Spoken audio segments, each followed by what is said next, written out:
The sound cut through the gentle murmur of Latoile like a shard of broken glass. It was not a shout, but a bark, sharp, cold, and utterly contemptuous. "Is this what you call service? Bring me someone who understands their purpose." Every fork in the elegant dining room froze midair. Every quiet conversation died. Anika Johnson, her hands deep in a cloud of flour, felt the silence from her kitchen even before she heard the words. It was a chef's sixth sense, the sudden deadening of ambient sound that meant something was wrong on the floor. She glanced up, her dark eyes narrowing. Through the diamond-shaped window in the swinging door, she could see Liam, their youngest waiter, standing rigid by a corner table. His shoulders were hunched, his face pale under the warm, golden lighting. At the table sat 4 men in immaculate, dark suits that seemed to absorb the light around them. The man who had spoken was in his late 40s, with a face that looked as if it were carved from granite and a stillness that was more menacing than any movement. His hair was perfectly slicked, touched with silver at the temples, and his eyes were chips of obsidian. Anika wiped her hands on her apron, the soft white cotton a stark contrast to the sudden, cold knot in her stomach. She had seen men like him before, men who walked into a room and owned it through sheer, suffocating presence. What she did not know, what no one in that suddenly silent restaurant could possibly know, was that this man's anger had nothing to do with the wine, the service, or the food. It was an anger that had been simmering for exactly 1 year, aimed not at a young waiter, but at fate itself. And Anika, by simply doing her job, was about to walk directly into its path.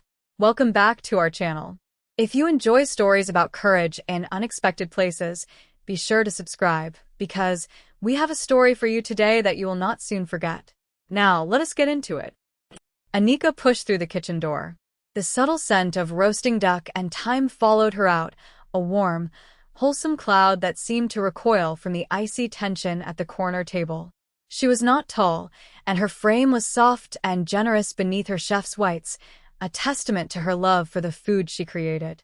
Some might have seen her as non-threatening, a comforting presence. They would be wrong. Anika carried the quiet, unshakable authority of someone who had earned her place through fire, steel, and relentless perfection. Her restaurant, her kitchen, and her staff were her world, and she defended it with the ferocity of a lioness. She walked not to the table, but to Liam. She placed a steadying hand on his arm, feeling the tremor running through him. She didn't look at the powerful man in the corner, not yet. Her focus was entirely on her employee. "Liam, go to the kitchen," she said, her voice low and calm, a stark contrast to the man's earlier bark. "Help Chef Du Bois with the sauce reduction." "I will handle this." Liam looked at her, his eyes wide with a mixture of fear and gratitude. He gave a jerky nod and practically fled. Only then did Anika turn her full attention to the table. She met the gaze of the man who had spoken. His eyes held no heat, only a chilling, analytical coldness. He was assessing her, cataloging her. The man next to him, younger and broader, smirked. "Finally, the real chef. Your boy is useless." Anika's gaze did not waver from the leader. She ignored the other man completely. "My name is Anika Johnson. I am the head chef of this restaurant. I was told there was a problem with the service." The leader leaned back slowly, a gesture of supreme confidence. "The problem," he said, his voice a low rumble, "is a lack of respect. A lack of discipline." Anika stood her ground. "Liam is 17. He is a good kid, and he is learning. He does not deserve to be spoken to that way. No one does. Not in my restaurant." A dangerous silence fell. The other men at the table tensed, their hands disappearing from view. The leader's eyes narrowed almost imperceptibly. "Your restaurant," he repeated, a faint, mocking tone entering his voice. "I was not aware you owned it." Anika's chin lifted. "I am its heart. I am its standards. And my standard is that we treat people with dignity. You have failed to meet that standard." She took a small, deliberate breath. "You are rude. Leave my restaurant." The air in Latoile became so thick you could have sliced it with one of Anika's sabatier knives. The man's 2 henchmen stared at her, their mouths slightly agape, a mixture of disbelief and outrage on their faces. The one who had smirked, a brute named Ryota, made a move to stand, his chair scraping harshly against a polished floor. But the leader, the man they called Kaido Ishikawa, did not move a muscle. He simply lifted one hand, a quiet, almost lazy gesture, and Ryota froze, sinking back into his seat as if his strings had been cut. Kaido's obsidian eyes never left Anika's. He was not looking at her with anger. It was something far more unnerving. It was curiosity. It was as if he were a biologist who had just discovered a creature that defied all known classifications. He had walked through his entire adult life surrounded by fear. People bowed. People scrambled to please him. People apologized when they had done nothing wrong. No one, not a rival boss, not a corrupt politician, and certainly not a chef in a white uniform, had ever told him to leave. He tilted his head slightly. "Do you know who I am?" he asked, his voice dangerously soft. The question hung in the air, a threat wrapped in silk. Anika did not flinch. "I know you are a guest in my establishment who has insulted my staff and disturbed every other person in this room," she replied, her own voice even and clear. "That is all I need to know." For a long moment, he just studied her. He saw no bravado, no foolish posturing. He saw only a deep, grounded conviction. He saw a woman standing on her own ground, defending her own principles. It was so unexpected, so utterly foreign to his world of dominance and submission, that it momentarily disarmed him. Finally, he gave a slow, almost imperceptible nod. "Very well," he said, the words dropping like stones into the silent room. He gracefully rose to his feet, his men scrambling to follow. He adjusted his cuffs, his movements precise and unhurried. He reached into his jacket and pulled out a wallet, from which he extracted several large bills, placing them neatly on the table, more than enough to cover the bill. Then he produced a single, stark black business card with silver embossing. He did not hand it to her. He placed it deliberately on the white tablecloth, next to the money. "I will be seeing you, Chef Johnson," he said. It was not a promise. It was a verdict. Then, he and his men turned and walked out, leaving behind a room full of stunned diners and a silence that was heavier than any sound. Anika stood motionless until the heavy oak door of Latoile clicked shut behind them. Only then did she allow herself a slow, deep breath, her shoulders slumping just a fraction. The collective tension in the dining room broke, and a low murmur of hushed, excited chatter rippled through the tables. Several patrons looked at her with open admiration. An older couple near the front window raised their wine glasses in a silent toast. But Anika's attention was already turning inward, back toward her kitchen, back toward her staff. She walked back through the swinging doors into the familiar world of heat, steam, and the comforting clatter of pans. Liam was standing by the prep station, pretending to polish a copper pot, his movements clumsy and unfocused. Mr. Dubois, the restaurant's owner, a gentle, silver-haired man in his late 60s who had inherited the place from his father, was quietly stirring a pot, giving the boy his space. Anika walked over to Liam and gently took the pot from his hands. "Hey," she said softly. "You okay?" Liam wouldn't meet her eyes. He just nodded, his throat working. "I'm sorry, Chef. I spilled a little wine when I was pouring, and you have nothing to be sorry for," Anika said firmly, her voice leaving no room for argument. She put a hand on his shoulder, her touch warm and solid. That man was a bully. Bullies like to feel big, by making other people feel small. It has nothing to do with you, and everything to do with them. You understand. Liam finally looked up, his eyes shining with unshed tears. "He was scary, Chef, I know," Anika said. "But you stood there and you took it and you didn't break. That's bravery, Liam. Now go take 5 minutes. Have some water. We've got a busy service." As Liam scurried away, Mr. Dubois came over, his face etched with concern. "Anika, that was Kaido Ishikawa." Anika looked at him, her expression calm. "Should that name mean something to me?" "He is the head of the Ishikagumi," Mr. Dubois said quietly. "They control half the ports in this city. He is not a man people say no to. He is a man who is cruel to a child in our dining room," Anika countered. Principles don't mean much if you only apply them when it's easy, Mr. Du Bois. The old man looked at her, and a slow, proud smile spread across his face. My father used to say this restaurant wasn't just a place to eat, it was a sanctuary. A place of warmth and dignity. You just proved him right, Anika. You are the soul of this place, he patted her arm. But be careful. A man like that does not forget, Anika nodded, turning her attention back to the orders lining up. The adrenaline was fading, replaced by the familiar rhythm of the kitchen. But as she plated a delicate arrangement of seared scallops, she couldn't shake the image of Kaido Ishikawa's cold, assessing eyes. And outside, across the street, parked in the deep shadows of an alleyway, a black sedan sat with its engine off. Inside, a man watched the warm, inviting glow of Latoile, his gaze fixed on the front door. He was waiting. For 2 days, nothing happened. The rhythm of Latoile returned to normal. The lunch rush was a flurry of controlled chaos, the dinner service a symphony of clinking glasses and satisfied murmurs.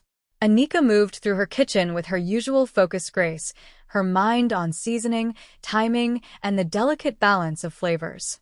She comforted Liam, who was still a little jumpy, and assured the rest of the staff that everything was fine. But a thread of unease remained, thin and sharp, woven into the fabric of the everyday. She found herself glancing at the door more often, her ears straining for the sound of a particular car. The black business card sat tucked away in her knife roll, a silent, ominous reminder. On the third night it came. It was well past midnight. The last of the staff had gone home. Anika was alone, as she often was, doing her final inventory, planning the next day's specials. The dining room was dark, save for a single ghost light casting long shadows. The kitchen was her sanctuary, quiet and still, smelling of bleach, yeast, and cooled steel. The only sound was the hum of the refrigerators and the scratch of her pen on the clipboard. Then she heard it. A soft, metallic click. The sound of the front door's lock being turned. Not forced, not broken, but opened. As if with a key. Her heart leaped into her throat. She froze, every nerve ending tingling with alarm. She was alone. Her phone was in her locker in the staff room. Her hand instinctively tightened on the pen she was holding, a useless, flimsy weapon. Slowly, silently, she peered through the diamond window of the kitchen door. A single figure stepped into the darkened dining room, a silhouette against the faint glow of the streetlights outside. The figure moved with a liquid grace, utterly at home in the darkness. It was him, Kaido Ishikawa. He was alone. He was not dressed in his severe suit, but in dark trousers and a simple, high-collared black sweater. It made him look younger, less like a crime lord and more like a shadow. He didn't turn on the lights. He simply stood in the center of the room, his hands in his pockets, surveying the empty tables as if he owned them. Anika's mind raced. Call the police? Scream? But a strange, defiant calm settled over her. This was her space. He had invaded it. She would not hide. Taking a deep, steadying breath, she pushed open the kitchen door. The soft swish it made was unnaturally loud in the silence. Kaido turned his head slowly. His face was unreadable in the gloom, but she could feel the intensity of his gaze. The door was locked, she said, her voice tight but even. Yes, he replied, his voice a low murmur that carried easily across the room. Locks are for honest people. He took a step toward her. I told you I would be seeing you, Chef Johnson. Anika did not retreat. She stood her ground at the threshold of her kitchen, the warm, familiar space at her back, the cold, uncertain darkness of the dining room in front of her. This is breaking and entering, she stated, her voice devoid of the fear that was fluttering in her chest. Is that how you conduct all your business? Kaido stopped a few feet away from her. The faint light from the street caught the silver in his hair. I am not here on business, he said. I am here because of you, because I threw you out of my restaurant. Because you were the first person in a decade to look me in the eye and tell me no without fear, he corrected, his voice quiet, almost contemplative. It was unexpected. I needed to understand it. There's nothing to understand, Anika said, her grip still tight on her pen. I have rules. You broke them. It's that simple. He took another step closer, and she could smell the faint, clean scent of expensive cologne and cold night air. Nothing is ever that simple, Chef. You stood up to me to protect a boy you barely know. You risked everything. For what? A principle? Principles are all we have when everything else is gone, she retorted. Maybe you wouldn't understand that. A flicker of something, not anger, but something deeper, more painful, crossed his face. It was there and gone in an instant. Perhaps, he said softly.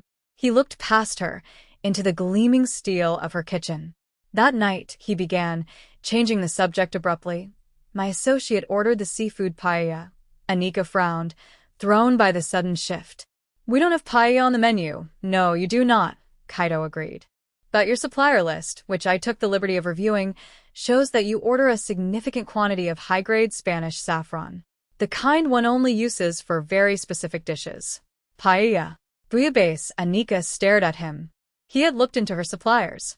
The intrusion was staggering, a violation that went far beyond a locked door. That's for staff meals. Or specials, she said stiffly. He held her gaze. Cook for me, he said. It was not a request. It was a command, yet his voice was devoid of its earlier harshness. It was laced with a strange, raw need. No, she said instantly.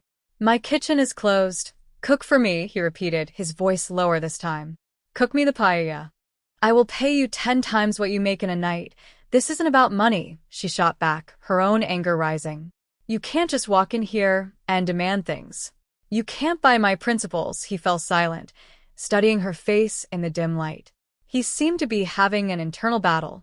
When he spoke again, his voice had changed. The command was gone, replaced by something she couldn't name. Please, he said. The word was so soft, so uncharacteristic. It hung in the air between them like a ghost. Please, Chef Johnson. I need you to cook that dish for me. The single word, please, did what no threat could have done. It pierced through Anika's armor of defiance and touched something softer beneath. She saw, for the first time, not a monster but a man. A man who had broken into her restaurant in the dead of night not to intimidate her, but to ask for something he desperately wanted and did not know how else to get. The mystery of it, the sheer strangeness, overrode her fear. She looked at him, truly looked at him, and saw the deep, weary lines around his eyes that she hadn't noticed before. Why? She asked, her voice losing its hard edge. Why that dish? Kaito hesitated. He looked away from her, toward the empty tables, his jaw tight. It is a matter of personal significance. It was a non-answer, but the way he said it, the way his composure seemed to crack just a little around the edges, told her it was the truth. Against her better judgment, a flicker of empathy stirred within her. She was a chef. Food was her language. It was how she nurtured, how she communicated, how she healed. This man, for all his power and menace, was asking her to speak to him in the only language she truly mastered. On my terms, she said finally. He looked back at her, his expression guarded. Name them. You will sit there, she said, pointing to a small, simple wooden table in the corner of the kitchen, the one the staff used for their breaks. You will not move from that chair unless I tell you to. You will not ask questions about my methods. And when you are done, you will leave and you will never enter my restaurant uninvited again. He considered her terms for a long moment. Then he gave a single, sharp nod. Agreed with that. He walked past her and sat at the small table, his large frame looking out of place on the simple chair. He placed his hands on his knees and waited, silent and still as a statue. Anika watched him for a second, then turned and flicked on the main kitchen lights. The space flooded with bright, clean light, chasing the shadows away. She tied on a fresh apron and began to work. She moved with an easy, practiced grace, pulling saffron, bomba rice, shrimp, mussels, and chorizo from the walk-in cooler. The kitchen came alive with sounds, the sharp chop of her knife on the wooden board, the hiss of olive oil hitting a hot pan, the sizzle of onions and garlic. She didn't speak, and neither did he. The only communication was the unfolding aroma that began to fill the room, rich, savory, and complex.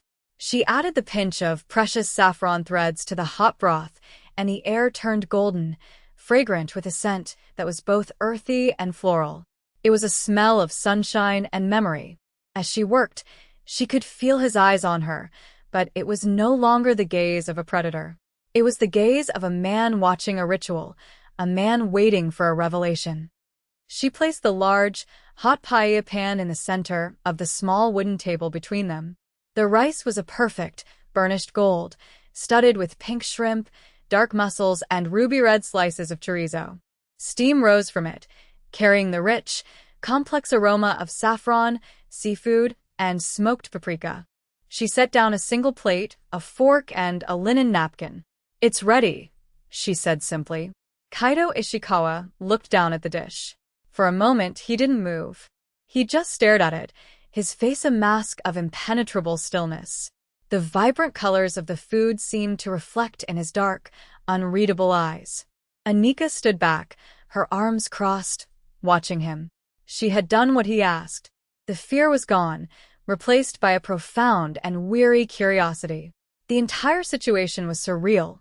Standing in her own kitchen at 2 a.m, having cooked a private meal for one of the city's most feared men.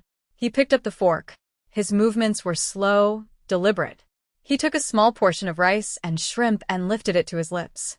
He closed his eyes as he tasted it. And in that moment, the granite mask of Kaido Ishikawa finally, completely, shattered.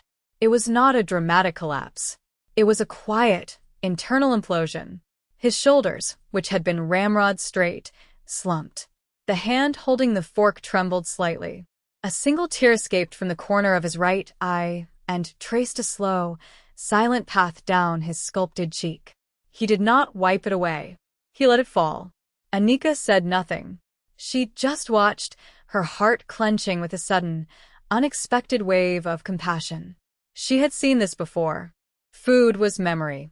A scent, a taste, could unlock doors in the heart that had been sealed for years. "Here's the part of the story nobody saw coming," he said, his voice thick and rough with an emotion he had clearly suppressed for a very long time. "My wife. Her name was Hannah." He paused, taking a ragged breath. "She was a chef. Not like you, in a grand restaurant. She had a tiny place, no bigger than this kitchen, near the fishing village where I grew up. She wasn't famous.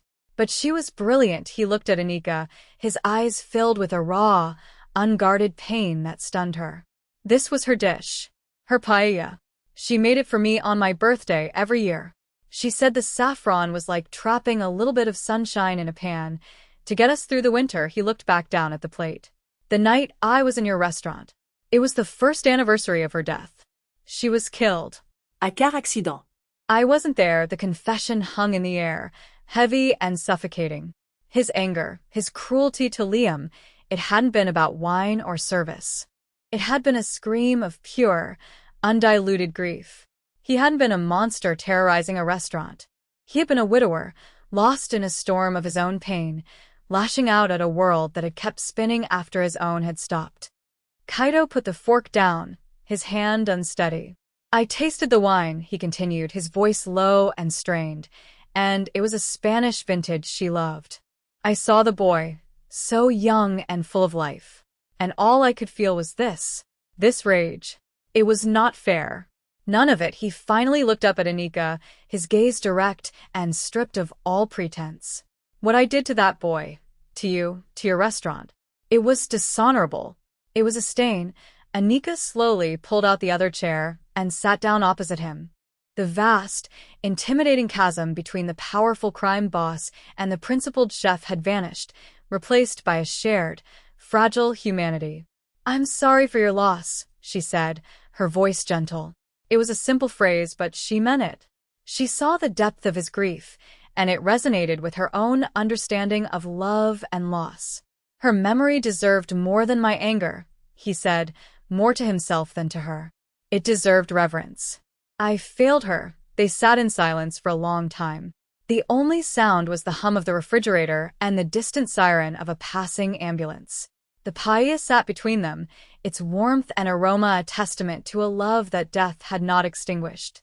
Finally, Anika pushed the pan slightly toward him. "Eat," she said softly. "Don't let her sunshine go to waste." He looked at her, and a flicker of gratitude, deep and profound, shone in his eyes. He picked up his fork again, and this time he ate. Not with hunger, but with a quiet, solemn reverence, as if each bite were a prayer. When he was finished, he stood up. "You have kept your terms," he said, his voice regaining some of its formal composure, though the raw edge of emotion remained. "I will keep mine." He walked to the door, then paused, his hand on the handle. "Thank you, Chef Johnson," he said, without turning around. "You have given me back a piece of my wife tonight. That is a debt I can never truly repay." Then he was gone, melting back into the night as quietly as he had arrived. The next evening, during the peak of dinner service, Kaido Ishikawa walked back into Latoil. He was dressed in his immaculate suit, and his men waited for him outside. He walked directly to Liam's station. Liam froze, his face draining of color. But Kaido did not bark or sneer. He stopped before the boy and bowed, a deep, formal bow from the waist. "I was wrong," Kaido said, his voice clear and carrying through the now silent dining room. "My behavior was inexcusable. I offer you my deepest and most sincere apology." He straightened up and placed a thick, white envelope on the service stand. "This is for the disrespect I showed you." He then turned, met Anika's gaze across the room with a look of profound respect, and walked out. Later, a trembling Liam opened the envelope. Inside was enough cash to pay for his entire 4 years of university tuition. The apology became a quiet legend in the city's restaurant scene. Kaido Ishikawa's act of public contrition was more shocking than any act of violence could have been. And then, things began to change for Latoil. A notoriously difficult fish supplier who always gave them second-rate product suddenly started delivering his finest, freshest catches, personally ensuring Anika got the best of the morning's haul. A persistent health inspector who loved to find petty violations suddenly gave the kitchen a glowing, perfect score. A small-time gang that had been trying to shake down restaurants in the area for protection money simply vanished from the neighborhood. Anika knew, without a word being spoken, that this was Kaido's way of repaying his debt. It was a silent, powerful shield, protecting her and her sanctuary from the shadows of the city. 2 weeks after his apology, Kaido returned to the restaurant. He came alone, requested a small table in the corner, and was a model patron. He spoke quietly to the waiter, complimented the food, and tipped generously. He became a regular, appearing once a week, always at the same table, always alone. He and Anika never spoke of the night in the kitchen. They didn't need to. A silent understanding existed between them, an invisible thread woven from saffron, grief, and mutual respect. Their interactions were brief and professional. She would sometimes come out of the kitchen to check on the dining room, and their eyes would meet. In his gaze, she no longer saw a predator, but a man slowly healing. In her eyes, he saw the woman who had shown him that strength was not about dominance, but about dignity. One evening, as he was preparing to leave, Anika brought a small, covered dish to his table herself. "A new special I'm working on," she said. "I'd value your opinion." He lifted the cover. It was a small portion of risotto, glowing with the unmistakable color and aroma of saffron. He took a bite, and a slow, genuine smile, the first she had ever seen, touched his lips. "It's perfect," he said. "It tastes like hope." From then on, their quiet courtship began. It was a relationship built not on grand romantic gestures, but on shared meals and quiet conversations. He would tell her stories of Hannah, not with pain, but with a fond, gentle nostalgia. She would tell him about her dreams for the restaurant, her passion for creating.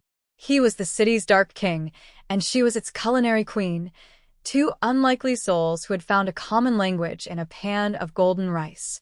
The kitchen that had been the site of their tense confrontation became their meeting place, a neutral ground where the rest of the world fell away, and they were just a man and a woman, finding their way back to the light.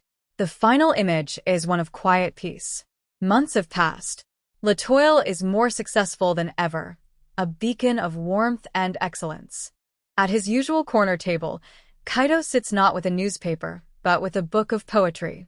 Anika, finishing her shift, comes and sits opposite him, a cup of tea in her hand. They don't need to talk. The comfortable silence is enough. On the menu, listed under the main courses, is a new item. Hannah's paella. It is the most popular dish in the restaurant.